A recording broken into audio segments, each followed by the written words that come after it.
हम कह सकते हैं कानून नामक चीज़ भारत में शायद कभी थी ही नहीं, कभी होगी भी नहीं।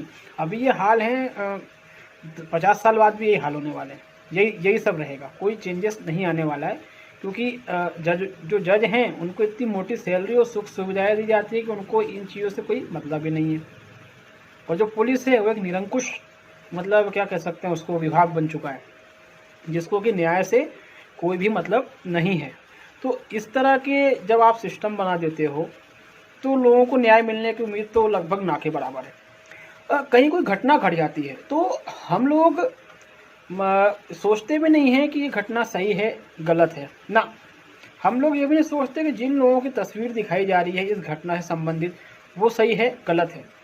हैरानी की बात होती है, मतलब लोग इतने मानसिक रूप से पिछड़ चुके हैं भारत के, और बातें बड़ी बड़ी करेंगे बस। हालांकि मानसिक रूप से पिछड़ा व्यक्ति ही बड़ी बड़ी बातें करता है, समझदार व्यक्ति कभी ऐसी बातें नहीं करता।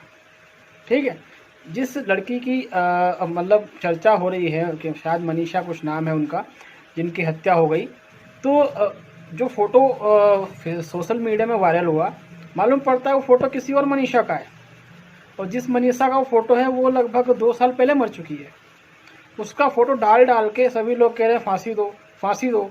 इतने तो ज्ञानी ध्यानी है हमारे भारत के लोग, भारत के युवा, भारत की महिलाएं ये बहुत ही मतलब हास्यप्रद है। जब आपको यही नहीं पता कि किस लड़की के साथ ये हुआ है, तो फिर आपको तो सीधी सी बात है कुछ भी नहीं मालूम है। और जब आप कुछ भी नहीं पता तो फिर आप किस अधिकार से कुछ बोलने का अधिकार रख रहे हो। ऐसे ही दिल्ली गैंग रेप में हुआ था। एक चीज़ ध्यान रखें कि क्राइम होना एक अलग चीज़ है और उस क्राइम को अंजाम किसने दिया ये एक अलग चीज़ है। ठीक है, एक एग्जाम्पल समझिए कि आपके घर के पड़ोस में किसी की हत्या हो गई है, ठीक, और हत्या बहुत बेरहमी से हुई। चलिए हत्या छोड़िए, आपके घर के पड़ोस में ही बलात्कार हो गया है, और बलात्कार बड़ी बेरहमी से हुआ, और बलात्कार के अलावा जिसका बलात्कार हुआ उसकी हत्या भी हो गई है। कोई बच्ची है मान लीजिए वो, ठीक है, जिसकी उम्र है 10-12 साल। अब पुलिस ने क्या किया, आनन फानन में 4 लोगों को खड़ा कर दिया कैमरे के सामने, और पुलिस ने कहा कि भैया ये चारों ही आरोपी हैं।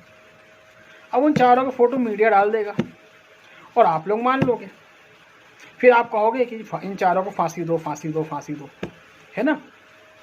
अब वो चारों मालूम पड़ा बेकसूर है, तो भाई भले हत्या हुई है, रेप हुआ है, लेकिन उन चारों ने ना किया हो तो उन चारों के अलावा किसी और ने इस घटना को अंजाम दिया हो, तब वो चारों बेचारे बोलते जाएंगे कि भैया हम बेकसूर हैं, हम बेकसूर हैं, मगर हम उनकी बात नहीं मानेंगे।